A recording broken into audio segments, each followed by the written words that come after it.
They said he was trespassing. They said he didn't live there. They said he disappeared because he was guilty. But what if I told you the man they convicted never had a trial? No jury, nobody, no crime scene, just a missing black man, and a neighborhood desperate to move on, until a single voicemail turned the whole case upside down. September 18, 2019. Atlanta, Georgia. 27-year-old Deshaun Miller vanishes from his apartment complex, the Oaks on Lenox. No signs of struggle, no blood, no weapon, just gone. The police call it voluntary disappearance. His landlord says he was not on the lease, and neighbors claim they'd never seen him before. But here's the twist. Deshaun had lived there for 2 years, paid rent in full, worked remotely as a data analyst, kept to himself, and then poof, gone. His sister, Kayla Miller, was the first to sound the alarm. She hadn't heard from him in 3 days, texted, called, nothing. So she drives 6 hours to Atlanta, finds his car in the lot, keys still in the ignition, his apartment, door locked from the inside, laptop open, coffee still warm, shoes by the door, wallet on the counter. Police arrive, say there's no foul play, say adults go missing all the time. Kayla pushes back, files a missing person report, begins posting on social media, #WhereIsDeshaun trends for 2 days. Then, out of nowhere, the leasing office sends a statement to police. Mr. Miller was not a registered tenant. He had been warned multiple times for trespassing. Wait, what? Kayla demands proof. Gets nothing. No emails. No letters. No citations. She digs deeper. She finds bank records.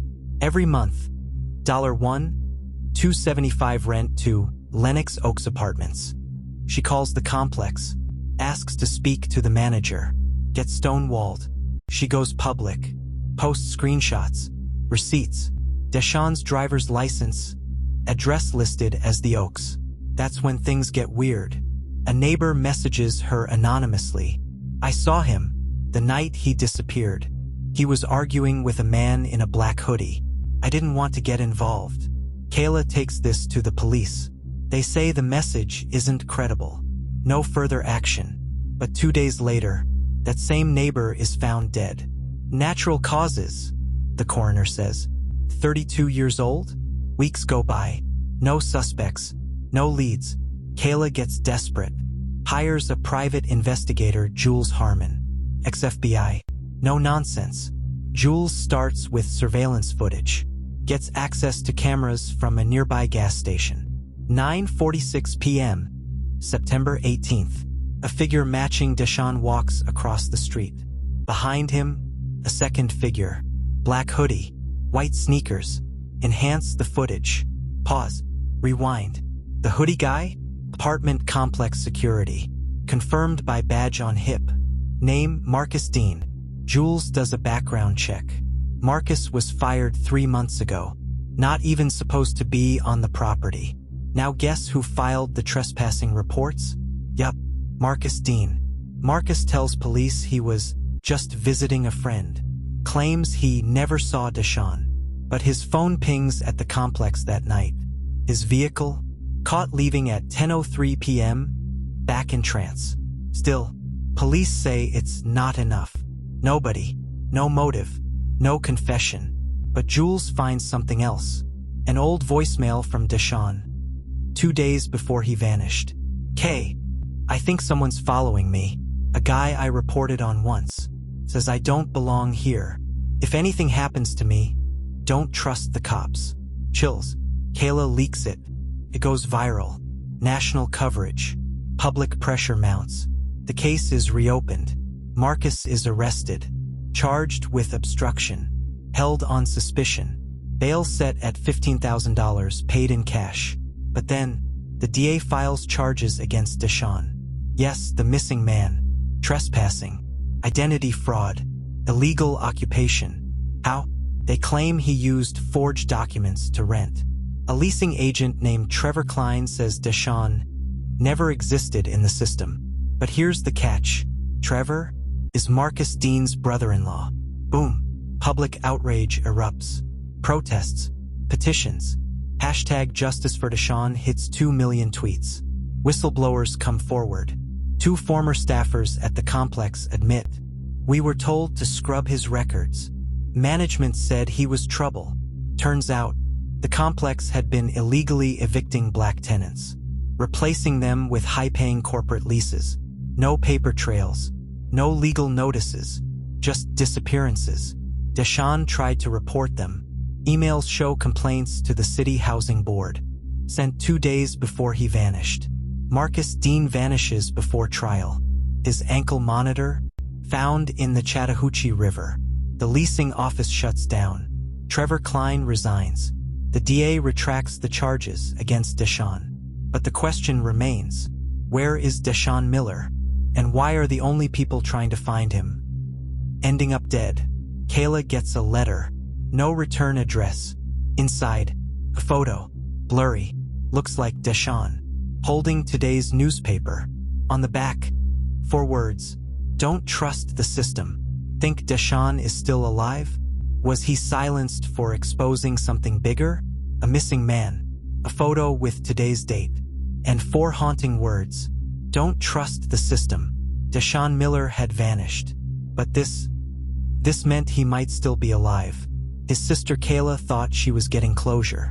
Instead, she stepped into a conspiracy deeper than anyone imagined. Deshaun disappeared from his own apartment. The complex denied he ever lived there. Police said it was trespassing, but his rent was paid. His life normal, until he went missing. And the only suspect? A disgraced security guard, who vanished days before trial. Now a photo shows Deshaun alive. Or is it a trap? The envelope had no prints, no DNA, just that photo. Kayla shows it to Jules, her private investigator. He runs image forensics, confirms, same background as an abandoned motel 2 hours south. Shady Pine Inn, shut down since 2017. They drive down the next morning. Place is boarded up, but inside, old surveillance tech. And on the walls, dozens of photos of people, black tenants, from different complexes, dates, crossed out names. Then in the middle, Deshaun, written in red ink, exposure equals erasure. Jules, this isn't about one man. This is a system. In the basement, they find a safe. Inside, a burner phone, a thumb drive, a list of names. One name stands out, Detective Arnold Hayes, the lead cop on Deshaun's case. Jules digs deeper, finds payments monthly, same day each month, into a bank account in Panama. From a shell company, owned by Trevor Klein, the leasing manager, and brother-in-law to Marcus Dean, the ex-security guard. The dots start connecting. Evict black tenants, falsify records, replace them with corporate tenants, profit, silence anyone who resists. But where does Deshaun fit in? The thumb drive has one video. Date: September 17th, 1 day before Deshaun vanished. It's surveillance footage. Inside the leasing office, Deshaun's there, arguing with Trevor. "You can't just erase people. You don't belong here," Trevor says. "You don't get it, do you? You're a statistic. Easily replaced."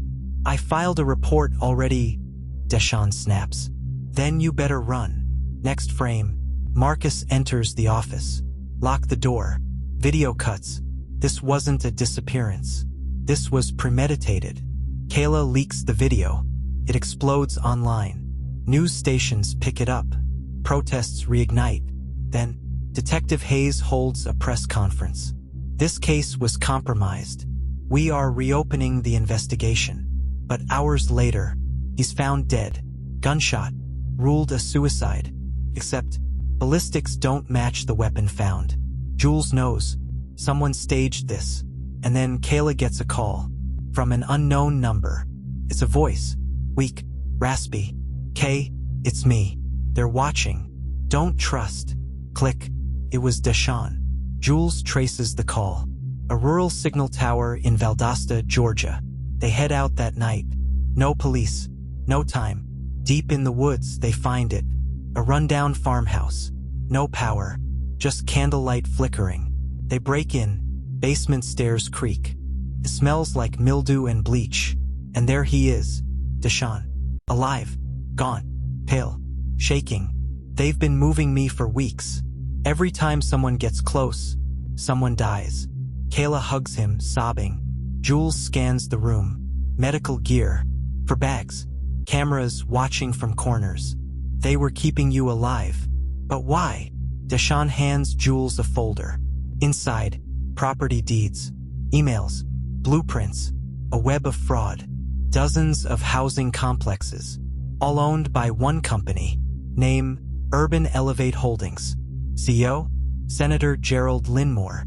Senator Linmore, champion of urban revitalization, builder of affordable housing, praised for ending crime in poor communities.